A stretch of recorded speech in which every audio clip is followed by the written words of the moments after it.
போய் என் குழந்தை வீட்டுல நட்ராஜ் பத்தி எல்லாம் சொல்லிருக்கீங்க. இதெல்லாம் தேவையா? யாரு? ஆமா, உன் உதவி இல்லாம என் பிள்ளைங்களை வளர்த்து ஆளாக்கி இருக்கனேன்னு என் முன்னாலே கம்பீரமா சொன்னவங்கள அந்த பிள்ளைங்களை வச்சே கவுத்து காட்டுறேன். வீட்டுக்காரன் வீட்டை வேற ஒருத்தர் கொடுத்துட்டானா? இப்போ உங்களுக்கு சந்தோஷம் தானே? இன்னொரு வீடு பேசி வச்சிருக்கேன், அதுக்கும் அதே வாடகை தான். நாளைக்குள்ள அந்த வீட்டை முடிச்சே ஆகணும். 50,000 ரூபாய் புரட்டி ஆகணும். முதல்ல அதை செய்யுங்க. ஒரு நாளைக்கு இந்த மாதிரி 200 நாணயமானவங்களா பாக்குறவன் நானு. நான் சொன்ன தேதியில கட்டிடுவேன் ஐயா. கட்டிட்டா ரொம்ப சந்தோஷம்.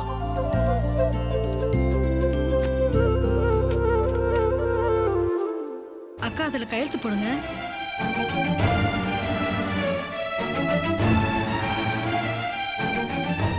அலமேலே நீ கையெழுத்து போடுமா.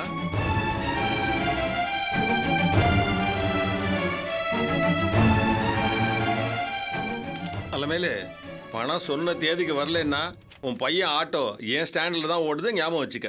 ஆமா, அந்த ஒரு ஆட்டோவும் உங்க கண்ணை உறுத்துதாக்கும். எல்லாம் சரியா வந்துரும் அண்ணாச்சி. சரியா வந்துட்டா சரிதான்.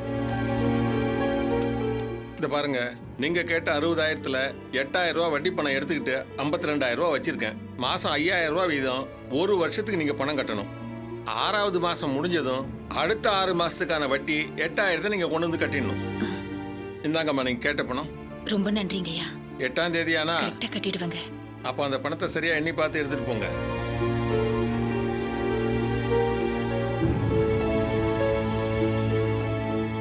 பொறுமையா பொறுமையா பொறுமையா எண்ணுங்க.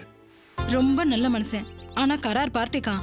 சொன்ன நேரத்துக்கு பணத்தை கட்டிட்டோம்னா திரும்பவும் எப்ப வேணாலும் பணம் வாங்கிக்கலாம். எனக்கா இது ஏதோ அவசரத்துக்கு வாங்குறோம், இதோட போதும். இனிமே இந்த மாதிரி வேண்டாம். ஏன் கசிரிக்கிறீங்க? பொலிவால பிடிச்சா கூட விட்டுட்டு தப்பிச்சிடலாம். ஆனா இந்த மாதிரி ஒரு தடவை கடன் வாங்க ஆரம்பிச்சிட்டா அவ்வளவுதான். அதனாலதான் இத வேணான்னு எவ்வளவோ சொன்னேன், நீங்க கேக்கல. என்ன பண்றது, எல்லாம் அந்த நடராஜ் பையன் தலையெடுத்து தான் உங்களை காப்பாத்தணும். என்னக்காச்சு? அட சுந்தரிக்கா, என்கிட்ட கோச்சுக்கிட்டு நட்ராஜ் வீட்டை விட்டு போயிட்டான். என்னக்கா சொல்ற? இப்ப எங்க இருக்கான்? தெரியல. தெரியலன்னா அப்படியே விட்டுருவீங்களா? என் சக்திக்கு முடிஞ்ச மட்டும் தேடி பார்த்துட்டேன். போலீஸ்லயும் கம்ப்ளைண்ட் கொடுத்துருக்கேன். என்னக்கா என்கிட்ட ஒரு வார்த்தை சொல்றதுக்கு என்ன? சாய்பு போய் பாத்தியா? திருவல்லிக்கேணியில ஒரு சாய்பு இருக்காரு. ஒத்த ரூபாய் தான் காணிக்க வைக்கணும். அதுக்கு மேல 10 பைசா கூட வாங்க மாட்டாரு. மந்திரிச்ச கயிறு ஒண்ணு தருவாரு. அத வாங்கி அந்த வீட்டுல கட்டிட்டா போதும். என்ன 7 நாள் பையன் எங்க இருந்தாலும் கதறிக்கிட்டு வீட்டை பார்த்து ஓடி வந்துருவான். திருவல்லிக்கேணியில எங்க இருக்காரு? நீங்க ஏன் கவலைப்படுறீங்க? நானே ஒரு நாளைக்கு உங்களை கூட்டிட்டு போறேன். சரி வாங்க போலாம். வாங்க.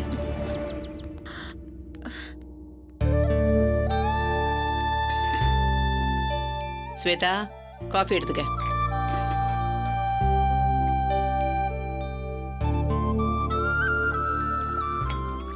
அம்மா,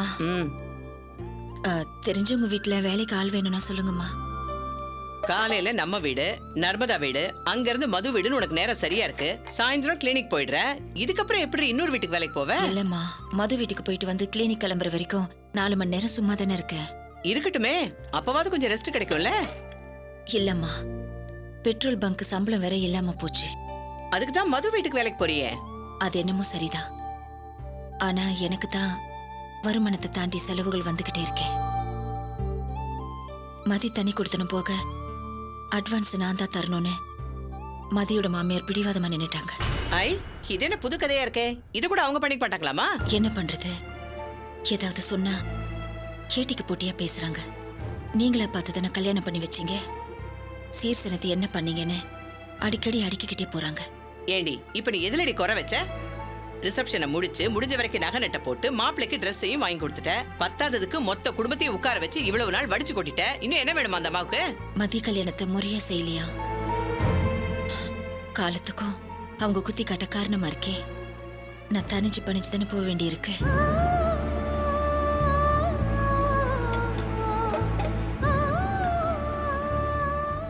என்னம்மா என்னைய பாத்துட்டு இருக்கீங்க? இவ்வளவு நாளா அவங்கள பத்தி புரிஞ்சுக்காம தான் நீ பயப்படுறியோன்னு நினைச்சேன். எப்படி பார்த்தாலும் நம்ம பேர்லயும் தப்பு இருக்குல்ல, என்ன பண்ண முடியும்? கடைசி வரைக்கும் இதுதானே தெரிஞ்சு போச்சு. அவங்க கூட சரிக்கு சரியா நிக்கவா முடியும்? என்ன இருந்தாலும் நான் பொண்ணை பெத்தவே இல்லையா? முடிஞ்ச வரைக்கும் வளைஞ்சி நெளிஞ்சி எப்படியாவது பிள்ளைங்களை செட்டில் பண்ணித்தானே ஆகணும். அதான் வேற வழி இல்லாம மாச தவணையில அடைக்கிற மாதிரி வட்டிக்கு பணம் வாங்கியிருக்கேன். வர சம்பளம்லாம் சாப்பாடு, படிப்பு, மதியோட கல்யாண கடன்னு சரியா இருக்கு. இந்த புது கடனுக்கு எங்க போறது? அதாம்மா. இப்படியே போய்கிட்டு இருந்தா எப்படி சுந்தரி? தெரியலையேம்மா. முன்னெல்லாம் நடராஜ் தலை எடுத்துருவானே ஒரு நம்பிக்கையா ஓடிட்டு இருந்தேன். ஆனா இப்ப இது வரைக்கும் பட்ட பாட்டுக்கே பலன் இல்லைன்னு தெரிஞ்சு போச்சு. திங்கக்கிழமையில இருந்து பரீட்சையா, இன்னும் அவனை காணோம்.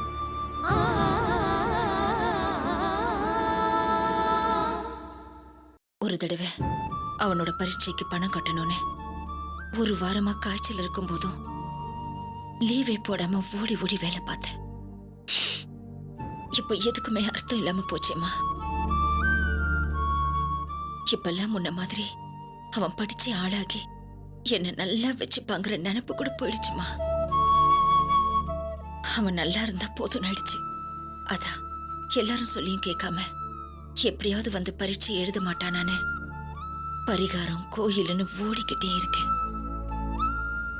நான் வரேம்மா.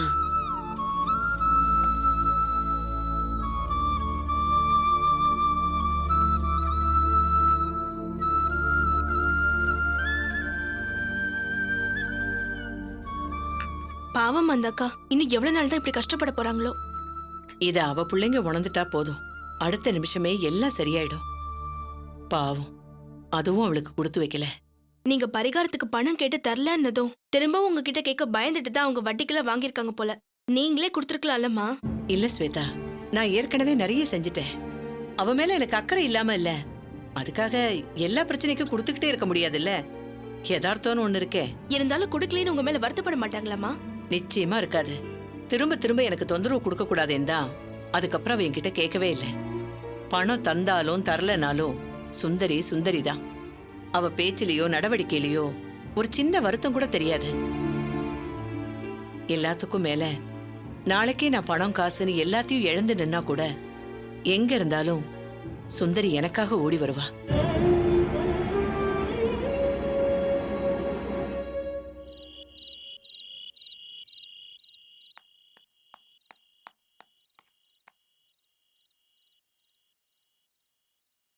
மதி, மா குட்டி, மதி எங்கம்மா?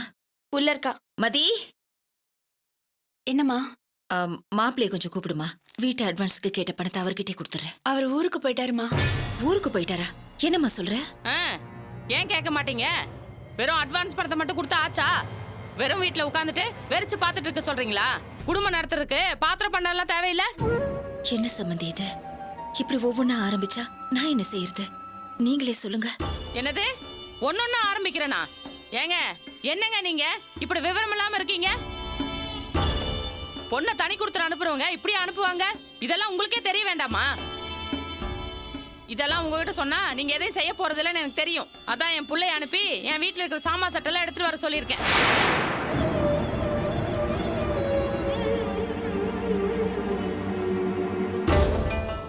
என்னமோ ஒன்னொன்னா ஆரம்பிக்கிறேன்னு சொல்றீங்க. உங்க பொண்ணுக்கு முறையா ஒரு கல்யாணத்தை செஞ்சு பார்த்துருந்தீங்கன்னா தெரிஞ்சிருக்கும்.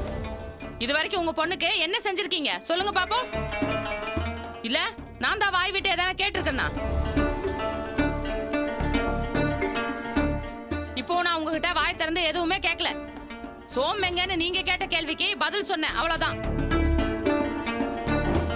ஒவ்வொரு சம்பந்தி மாதிரி இது வேணும் அது வேணும்னு என்னைக்குமே நான் உங்ககிட்ட கேட்டதில்ல. முடிஞ்சதை செய்யுங்கன்னு தான் சொன்னேன். அதுக்காக இப்படி ஒண்ணுமே செய்யாம இதுதான் என்னால முடியும்னு சொன்னா எப்படி?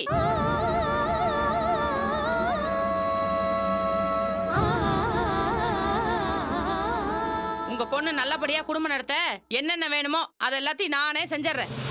இனிமே உங்ககிட்ட நான் எதுவும் கேட்க போறது இல்ல. சீக்கிரமா இந்த இடத்த விட்டு காலி பண்ணா போதுன்னு எங்களுக்கும் தோண ஆரம்பிச்சிருச்சு. இந்த வீட்டுல ஒண்ணு உருப்படியா இருக்கா? நாளுக்கு நாள் ஏதாவது ஒரு பிரச்சனை. ம்ம். இருக்கிறத சொன்னா தோ இப்படி முறைக்க வேண்டியது. இந்த வீட்ல என் பிள்ளையால நிம்மதியா இருக்க முடியாதுன்னு எனக்கு தெரிஞ்சு போச்சு. பேசாம காலி பண்ணிட்டு போயிட்டே இருக்க வேண்டியதுதான். இன்னைக்கு வந்து அட்வான்ஸ் தரேன்னு சொல்லியிருந்தேன். ஏற்கனவே நேரம் கடந்து போச்சு. வீடு இருக்கோ இல்ல இவனும் வேற யாருக்காவது கொடுத்துட்டானு தெரியல. இதுல உங்க சீர்சனத்துக்கு காத்துட்டு இருந்தா அவ்வளவுதான். டேய் இங்க பாரு, என் பொண்ணுக்காக வச்சிருக்கிற எல்லாத்தையும் உனக்கு தரேன். நாளைக்கே அவளுக்கு ஒரு கல்யாண காட்சினா நீ தான் அவளுக்கு எல்லாமே செய்யணும். இப்பவே சொல்லிட்டேன். மாமியார்கிட்ட இருந்து மருமகளுக்கு சீதனங்கிறத இப்பதான் நான் கேள்விப்படுறேன். இங்க பாரு, பணத்தை வாங்கிட்டு வா.